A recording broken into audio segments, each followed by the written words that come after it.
미국 뉴욕 교회 지역의 한 주택가. 평화로워 보이는 이곳에 전기시설 점검만으로 위장한 재단 요원들이 출동했는데요. 몇 시간 전 재단의 변칙 감시 AI는 해당 지역에서 요상한 민원이 접수된 것을 포착했는데 다름 아닌 도마뱀이 TV를 보려고 집에 쳐들어왔다는 내용이었는데요. 심지어 조사 결과 비슷한 내용의 민원이 이미 여러 건 접수된 상태였고 신고가 들어온 집들은 다른 집에 비해 뉴스를 많이 시청한다는 공통점도 확인할 수 있었답니다. 뉴스를 보는 도마뱀의 출현. 네, 평소 도마뱀에 안 좋은 기억을 가지고 있던 재단이 즉시 확보 작전에 나선 것이었는데요.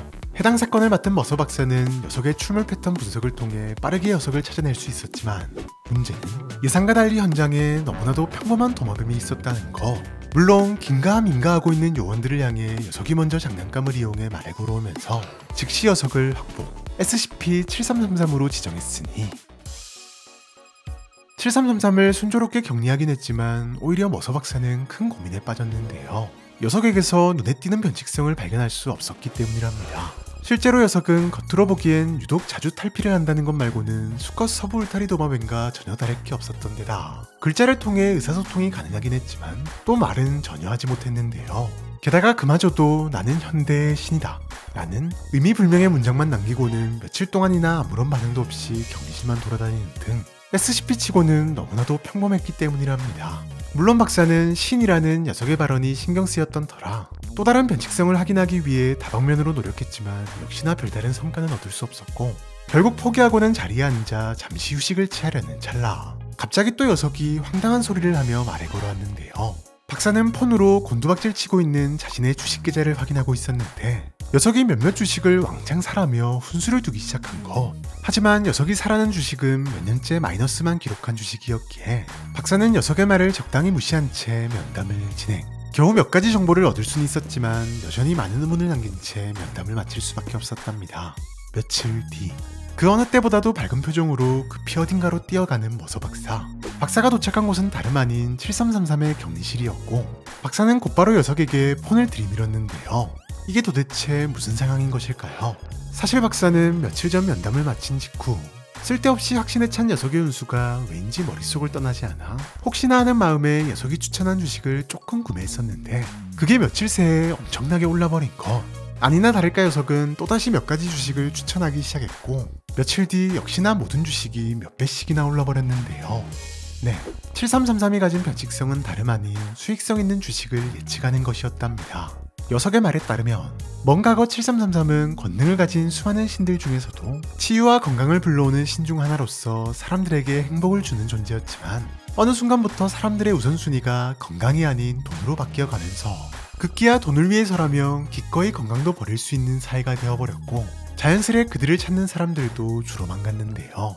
결국 그의 동료들은 점점 신으로서의 힘을 잃고 사라져가고 있었고 그 역시도 빠르게 약해져가고 있었답니다. 다만 그 어떤 신보다도 사람들에게 행복을 주고 싶은 마음이 컸던 그는 마지막 남은 힘을 짜내 스스로를 현대의 사람들에게 행복을 줄 수 있는 새로운 능력을 가진 모습으로 재창조하는 데 성공. 현재의 모습이 된 것이었는데요. 물론 그마저도 고작 며칠꼴로 4시간 정도만 자아를 가질 수 있는 불완전한 상태이긴 하지만 그래도 신은 신. 주식과 관련된 적절한 정보를 제공받기만 한다면 주식시장의 흐름을 정확하게 예측하는 것 정도는 충분히 가능한 상태라고 하네요.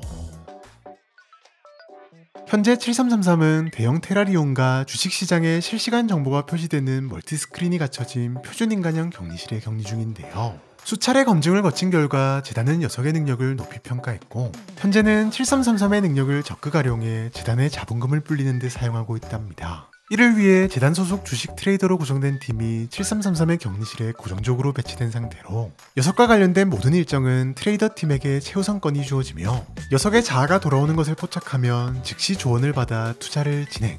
덕분에 초기만 해도 소규모로 배정되었던 가해산이 연속적으로 비상식적인 수익률을 자랑하며 현재 100배 가까이 불어난 상태로 재단의 비상금 마련에 큰 도움을 주고 있는데요.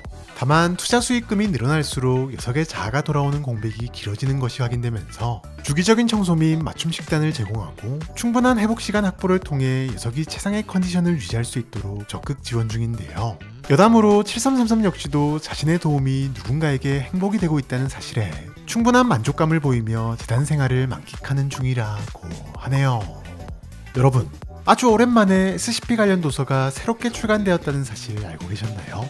바로 SCP 재단 스토리 대백과라는 도서인데요. SCP와 괴물도감 시리즈로 꾸준한 사랑을 받고 있는 소담 주니어에서 라이트 노벨이라는 완전히 새로운 스타일로 출간한 이번 도서는 각 개체에 대한 기본적인 정보는 물론 재단이 개체를 확보하고 격리하는 과정에서 발생한 숨겨진 DD 이야기를 짧은 소설 형태로 소개하고 있답니다. 수많은 요원들과 박사들이 다양한 SCP와 상호작용하며 벌어진 일들이 실감나게 묘사된 소설 형태로 되어 있다 보니 읽다 보면 어느새 내가 요원과 박사가 된 듯한 기분을 느껴볼 수 있다는 사실. 게다가 대부분의 이야기가 공식 문서에서도 볼 수 없었던 새로운 이야기화 형태로 구성되어 있기 때문에 이미 SCP를 잘 알고 계신 분들도 새로운 재미를 느끼실 수 있는데요. 심지어 한 권에 무려 50개나 되는 개체에 관련된 이야기가 담겨있어 한 권이면 자칫 길게만 느껴질 수 있는 설 연휴 이동 시간도 아주 즐겁게 보내실 수 있을 것 같습니다. 자, 그럼 내가 좋아하는 개체에 얽힌 숨겨진 이야기가 궁금하신 분들은 지금 바로 SCP 재단 스토리 대백과를 통해 확인하시길 추천드리면서 우리는 다음 영상에서 또 만나도록 하죠. 안녕!